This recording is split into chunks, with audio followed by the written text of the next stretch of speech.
It is Issues in Education. It is our after hours segment. David Wahr from Owens Community College in Toledo, Ohio, and also president-elect of NACAS. Of what? Of NACAS, the National Association of College Auxiliary Services. And their CEO, Kelsey Harmon Finn, is here also. So David and Kelsey and Dennis, welcome. Thank you. Hi, Jeff. Happy to be here. Welcome.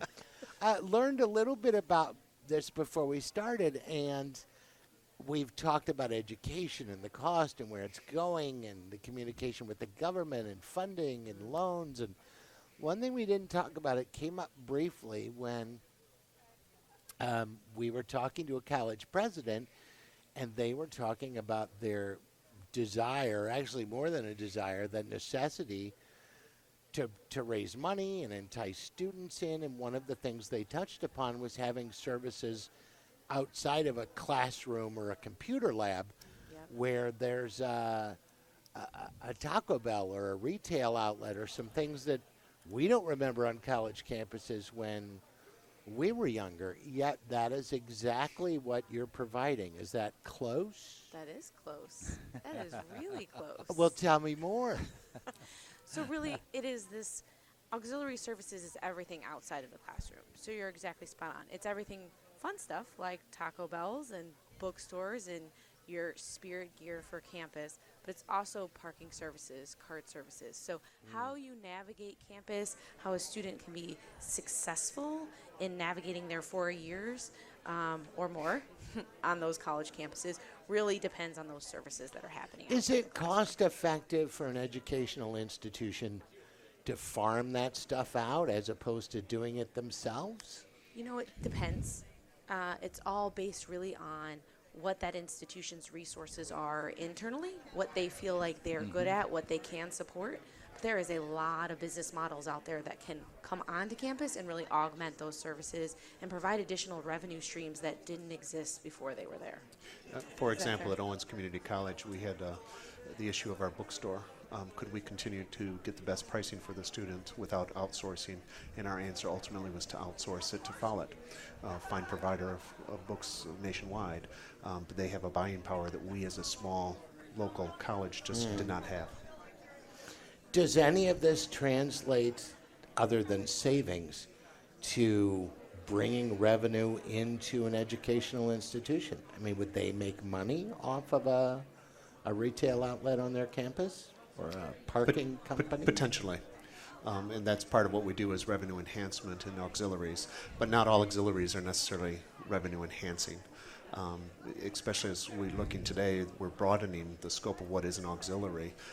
A lot of campuses have functions that might be traditionally called auxiliaries that really are not returning that dollar anymore, but are still necessary for student life, for that quality of student life. Likewise, there are things that are coming outside of the strictly pure academic mission that are necessary, technology. A lot of that is not necessarily a revenue product. However, technology is part of what is supported outside of the classroom, but it allows the classroom experience to happen. Well, I'm sure your students are really excited about the programs that you're thinking about, because having variety on campus and having a campus look like the rest of the community that they're used to being in is something that would be comforting to them and would provide those kind of amenities. Since it has to be a win-win for both business and for the college, how do you go about determining that, whether it's a good fit and it makes sense, rather than getting into a 10-year contract and finding out it's not the way to go? Yeah. So I think one tangible example I can give you, and I feel like this expands across universities and across the country. Prior to joining NACAS, I was at UC Berkeley, and we were building a new student community center, $223 million project, right? Big money. And it was, when you looked at the student store, where were the students buying their books? Where were they spending their money? What was happening? What we realized is they were spending it at Amazon. Yeah. They were buying books other places, and our revenue model was happening in our bookstore with a bookstore provider. And so we took the opportunity to say, hey, we want to have multiple bookstore providers because our students are spending and using services elsewhere, and we're not seeing any of that revenue. And so how do you engage in a partnership with a company like Amazon and start to generate some revenue from campus where students are already spending money?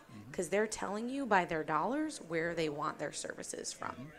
And so we were able to create a brick and mortar opportunity with Amazon. It not only provided revenue to campus that was lost, it also provided a safe space for faculty, community members, and students to have packages delivered. Because in an urban environment, packages sitting on doorsteps were getting stolen, Right. they weren't arriving, Right. et cetera. So you're solving multiple problems, both for the community at large, the institution, and most importantly, your students, because where the students were spending the money. And I think to a degree it's where we intersect with SCUP.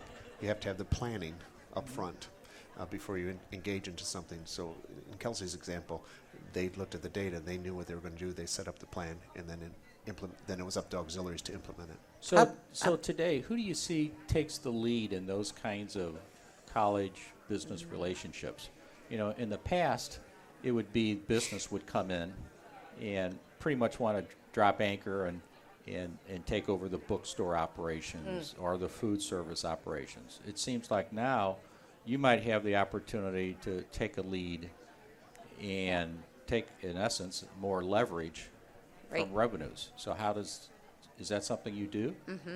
So I think that's spot on. We're talking, let's go 18 to 26-year-olds, the buying power that they bring to the table, and then the lifetime commitment to a brand Right. that Well, those that- individuals, Excellent. right? Right. And so what I think universities and institutions have short-sighted themselves on for years is the brand that they bring to the table and the customers, if you will, in students that will then have brand loyalty for a lifetime, potentially.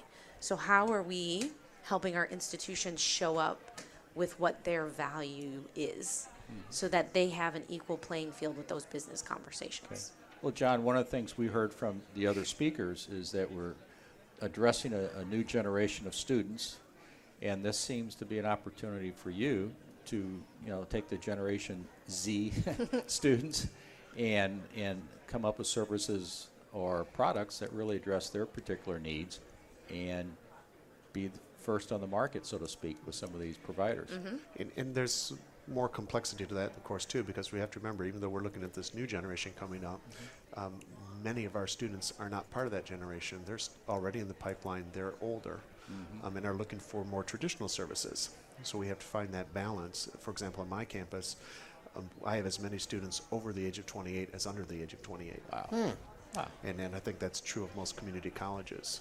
So when you look at that, it's like, how are you satisfying two very broad groups with very different needs? There's the group that's tweeting and connected, and they want to do everything on Amazon. But there's another group out there, a very large group, that wants that customer service experience. They want to be guided through a process, and they want to talk to a human being.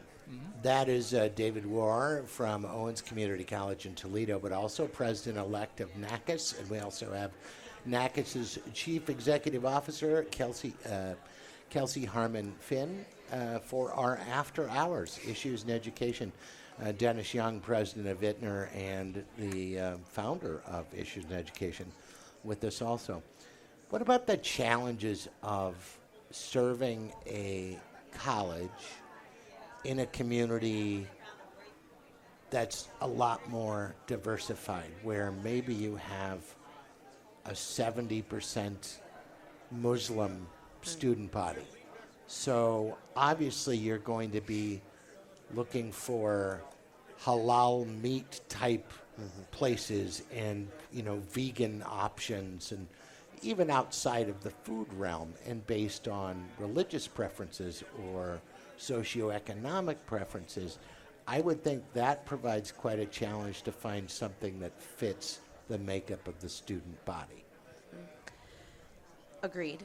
And I think one of the tools that we as an association can provide is this opportunity to say, who's already doing that? Who's researched it? Who's talked about it? Who's having that conversation? And encourage that dialogue across our membership. So members are helping members. We're not going to have the answer for everybody, but I think there's businesses out there that are doing it. So if we get the conversation going, we can connect the right people together, because it is about, to me, enhancing and elevating that campus community and culture, not the business coming in and putting its culture onto the campus. Business does well on campus when they can enhance the culture that's being created And you there. bring everybody together like that. And my daughter, my oldest, is just graduated from University of Rochester. So I was up there a couple times, and I went into the cafeteria. And when you think cafeteria, you think the tray, the hairnets, and the woman inexplicably with the mole on her face with the hair coming out. Every college had one. But we went in there, and there was a Starbucks, and there was a Burger King, and there was a Long John Silver's, and there was all of those things. And I know you get places together with schools, but do the educational institutions ever contact these corporations directly and say, hey, we'd like you to come set up shop at our place? Certainly. Because hopefully with the knowledge that we're providing them, so they can make an informed choice, but they're certainly going to reach out, and the business partners are going to reach towards them as well to make sure they know what's out there. But through NACAS, we'd like to think the experience is a lot easier.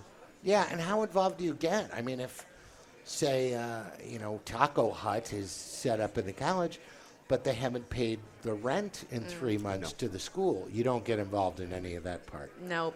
That's a contract between the university and that business partner. Right. So they're negotiating their own contract terms.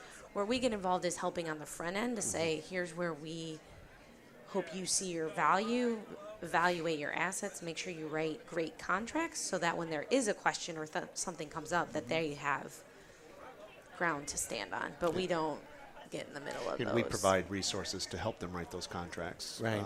Samples and things like that. So you're really, if you will, a clearinghouse for many universities. Where is that what you could become? There's probably a certain assumed vetting, Right. If someone's a business partner of NACAS, Right.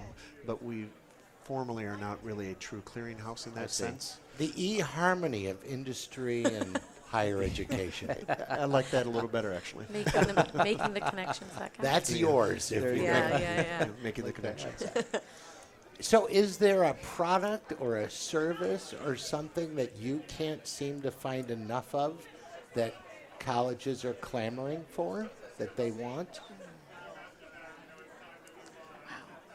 They want to have. You didn't know there was a quiz, did Yeah, you? no, I didn't. Yeah.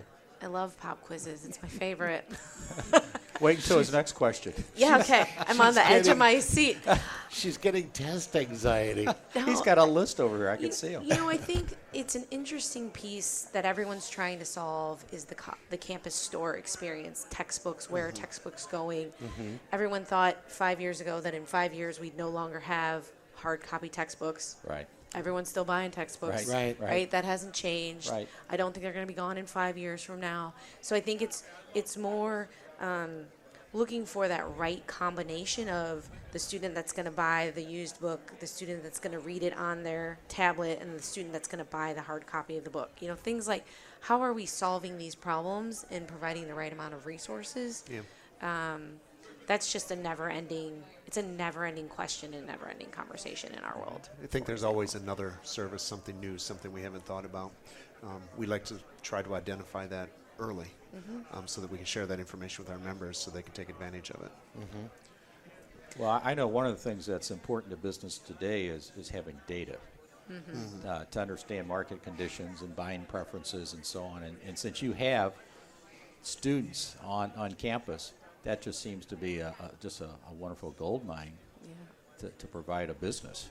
And if that's structured and you have the communications using apps with students, there could really be an interesting business plan that comes out of that. Yeah, there was a conversation earlier today at the conference about autopsy data. Why are we looking at information students who were here 4 years ago? We deal with the students today. We know their buying habits today. We know what they want today, and I think that's something we're pretty much on that cutting edge. How long has NACAS been around? We turn 50 next year. How old? 50, 50. 50. Wow. Yeah. 2018. The big 5-0. The big Wow. 5-0. I hear it's gold is the gift, so I accept gold. All things gold in Keep- 2018. Bullion Check in the bars. mail. It'll be coming from John shortly. My wife always says Perfect. it's diamonds. It's 8 years. How much? What is this? It's diamonds. Smart woman. 9 years. It's You said that last year. It can't be diamonds again. So over the course of a half a century, I imagine you've seen a big shift in what these academic institutions desire for their students. Absolutely. And yes, Is it encouraging or is it? it's encouraging from a holistic Not. experience, in my opinion. I think we spent early on in higher education, and I think you said this as far as cafeteria, that it was what you were learning in the classroom was top priority and the only thing that mattered. And we still that is top priority. We are all working for that student to get that degree. But I think we've learned and are realizing that how the students live outside of the classroom, the services, the resources, the access, makes them obtaining that degree easier, more fun, and a holistic learning experience. And that shift to me is where then how does business show up? What services do you add? Where are we going in the future? And I think the campuses that are looking at their students in a holistic manner will be way more successful in the next 10 to 20 Yeah. years. Boy, that just sounds like it's right in line with SCUP's integrated planning Yes. approach and looking holistically. Yeah. So, Yeah, the student who's worried about where they're getting their next cup of coffee isn't worried about the next test that they should be Yeah, preparing for. yeah. It's exciting. Indeed. David Wahr is with us from Owens Community College in Toledo, also the president-elect of NACAS and NACASes. Is that the plural or is it NACASin? A flock of NACASin? Their chief executive officer, Kelsey Harmon Finn, joining us for After Hours, Yeah. Issues in Education. Anything we're not touching on, No, Dennis? it's a very interesting topic. It really is, Yeah. and not really anything I had thought about. Yeah. So you provide a grand service, and glad that you're here at SCUP, and nice to meet you Yeah, guys. nice to meet both of you. Thank you both for Yeah. your time. Take care. Yeah. Enjoy the rest of this, and well, young man, it's another Issues in Education. That was a great one. So, indeed, thanks to SCUP. Thanks for, to Mike Moss. Yes, thanks to SCUP for having us at their 52nd annual conference too. And if you enjoyed, which I hope you did, some of these conversations that we've had, you can go to issueseneducation.net for past programs, a resource library, context for the panelists that you have heard from as well. And we certainly recommend that you head there to check that out.